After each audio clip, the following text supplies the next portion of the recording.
Hello दोस्तों, Hindi स्टोरिया channel आपका अभिनंदन करता है। कहानी सुनने के लिए आपका धन्यवाद। कहानी पसंद आए तो लाइक और सब्सक्राइब जरूर करें। बिना देरी किए चलिए कहानी शुरू करते हैं। दोस्तों, कुछ हो या ना हो, लेकिन एक सवाल हर किसी के मन में होता ही है कि आखिर मोटिवेशनल स्टोरीज पढ़ने का या सुनने का क्या फायदा। लेकिन इसका सीधा सीधा जवाब है कि अगर आप मोटिवेशनल स्टोरी पढ़ते हैं या सुनते हैं तो आपको कुछ न कुछ नया सीखने को मिलता है और आपको दूसरों की कहानियों से ये जान पाते हैं कि ऐसी कौन सी गलतियां हैं जो और लोगों ने की हैं और आपको वो गलतियां नहीं करनी हैं। एक बार की बात है, दरबार में राजा अकबर बैठे बीरबल से कहते हैं, बीरबल, बहुत दिन हो गए, आपसे कोई कहानी सुने, क्या हमें अच्छी सीख देने वाली कहानी सुना सकते हैं। बीरबल ने कहा, जी जहाँपना। कहानी का शीर्षक है मूर्ख से दूर रहे, क्योंकि मूर्ख को सही सलाह देना भी जान को खतरा हो सकता है। एक जंगल में एक पेड़ पर एक तोता घोंसले में बैठा था। रात के समय इस पेड़ के नीचे कुछ बंदर उछल कूद करते हुए सूखी पत्तियों का ढेर लगा रहे थे। एक ने कहा, भैया इसमें अब आग लगाओ।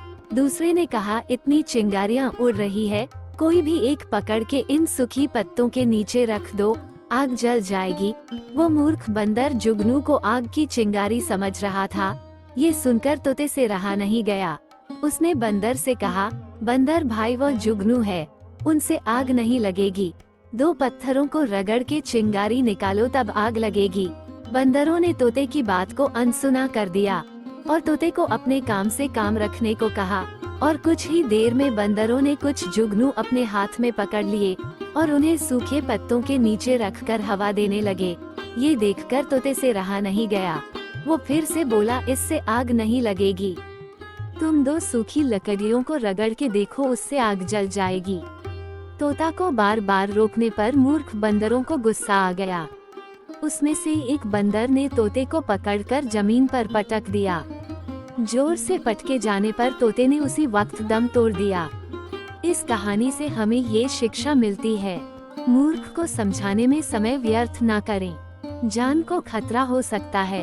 कहानी बहुत अच्छी है बीरबल, लेकिन हम सोच रहे हैं उन बंदरों की तरह क्या हमारे राज्य में भी मूर्ख व्यक्ति है होंगे जहाँपना। बीरबल ने कहा। अकबर ने कहा, यदि ऐसा है तो हम अपने राज्य में कम से कम 4 मूर्ख से मिलना चाहते हैं। इसके लिए आपको 7 दिन का वक्त देता हूँ। बीरबल ने कहा, लेकिन जहाँपना। अकबर ने कहा, क्या आपको इसके लिए 7 दिन कम लग रहे हैं। बीरबल ने कहा, नहीं जहाँपना, 7 दिन कम नहीं है, मगर ठीक है, जैसा आप कहें, मैं आपके लिए 4 मूर्ख की खोज करके लाता हूँ। बीरबल राज दरबार से चले जाते हैं। बाहर निकलने पर बीरबल ने कहा, क्या मूर्खों को खोजना ये भी कोई काम है। तभी उनकी नजर एक आदमी पर पड़ी, वह कुछ ढूंढ रहा था। बीरबल आगे आए और पूछे, क्या हुआ मित्र, तुम क्या ढूंढ रहे हो। उस व्यक्ति ने कहा, आप कौन है।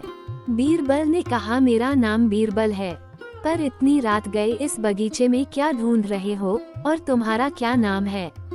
मेरा नाम इलियास है और मैं यहाँ अपने खोए हुए सोने की मोहर तलाश कर रहा हूँ। बीरबल ने कहा, सोने की मोहर। बीरबल ने पूछा, क्या आप बता सकते हैं आपकी सोने की मोहर कहाँ गिरी थी, शायद मैं आपकी कुछ मदद कर सकूं। इलियास ने बोला, मेरी सोने की मोहर वहाँ अंधेरे में गिरी थी। बीरबल ने कहा, वहाँ अंधेरे में आपकी मोहर गिरी थी, तो आप यहाँ क्यों ढूंढ रहे हैं। वो व्यक्ति बोला, अजीब मूर्ख है आप। बीरबल जी, आंखें अंधेरे में नहीं रोशनी में देख पाती है, इसलिए मैं अपने सोने की मोहर यहाँ रोशनी में ढूंढ रहा हूँ। बीरबल सोचने लगे, ये तो बहुत बड़ा मूर्ख मालूम होता है, इसे जहाँपना से मिलवाया जा सकता है। तब बीरबल ने कहा, मित्र इलियास, तुम यहाँ पर आ जाना, मैं तुम्हें बादशाह अकबर से मिलवा दूंगा।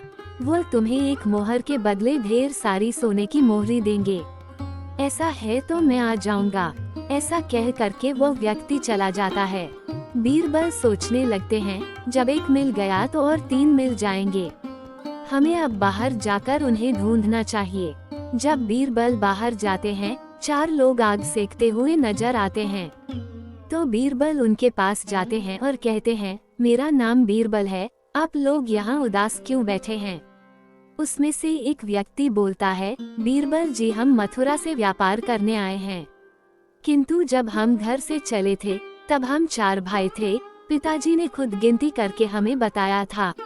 अब हमसे कोई एक खो गया है।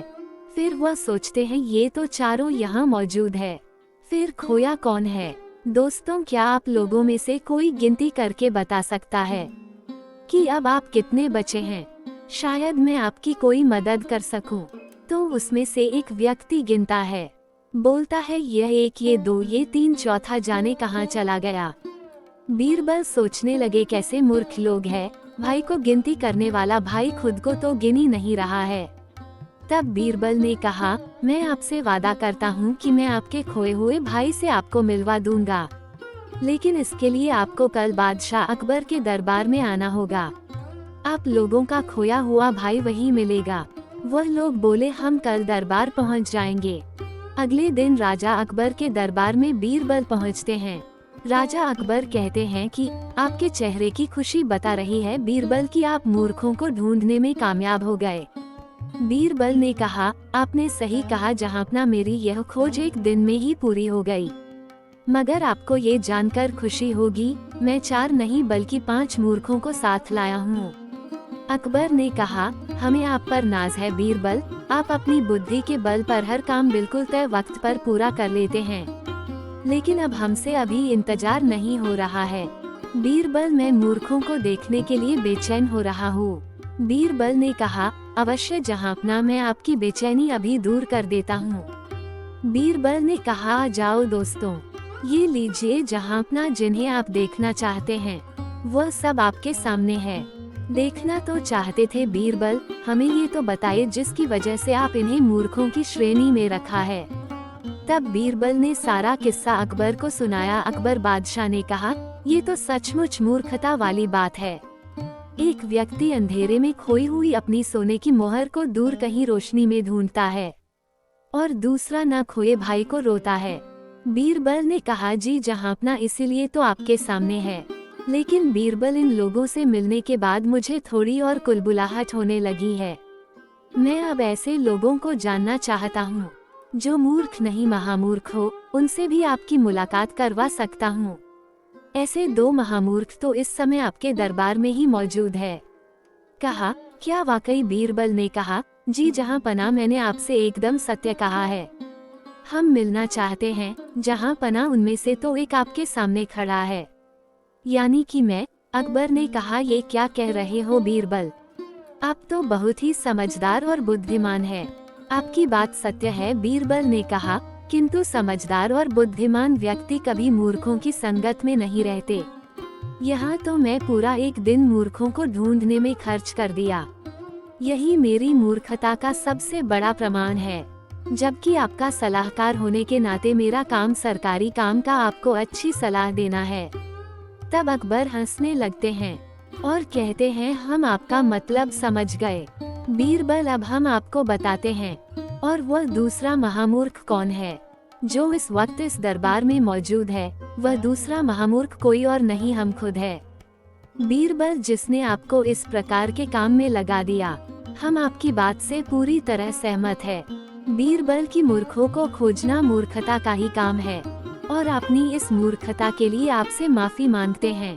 बिना किसी क्रोध और ध्रुवेश के बिना अपनी गलती स्वीकार करने वाला आदमी मूर्ख नहीं, बुद्धिमान होता है। जहांपना ने कहा, आप कमाल है बीरबल, आपने कितनी चतुराई से हमारी गलती का एहसास करवा दिया और हमारा सम्मान भी कर दिया। आप जैसा काबिल मित्र पाकर हम धन्य हो गए। सिपाही, इन मूर्खों को इनका इनाम दे दो, फिर विदा करो। और सिपाहियों ने उनको मोहरे देने लगे। तो उनमें से एक व्यक्ति बोला, मुझे धन का कोई लालच नहीं, हम तो अपने यहाँ खोए हुए भाई से मिलने आए, वह हमें यहाँ नहीं मिला, तो हमें इस धन की कोई आवश्यकता नहीं। माफ करो ना मित्र, बीरबल ने ऐसा कहा, मैं तुम्हें तुम्हारे भाई से मिलवाना भूल गया था। मैं अभी आपको आपके चौथे भाई से मिलवा देता हूँ। तुम हुए पहले, ये हुआ दूसरा, ये तीसरा, ये तुम्हारा खोया हुआ चौथा भाई। चारों भाई मिलकर खुश हुए और बीरबल को बहुत बहुत धन्यवाद दिया और कहा, आपने हमें हमारे चौथे भाई से मिलवा दिया, अब हम आपका दिया हुआ इनाम रख सकते हैं। और वह दूसरा व्यक्ति बोला, मुझे भी अपने इनाम देने से पहले मेरी भी मुहर नहीं मिला तो जहाँपना, वरना मेरा बहुत नुकसान हो जाएगा। बीरबल ने कहा, चिंता मत कीजिए, आपकी खोई हुई सोने की मोहर हमने पहले ही ढूंढकर आपकी हनाम के साथ रख दी है। फिर ठीक है, क्या करूं, ये कहकर उसने भी इनाम ले लिया और राजा बीरबल और बादशाह अकबर का जय जयकार करने लगा।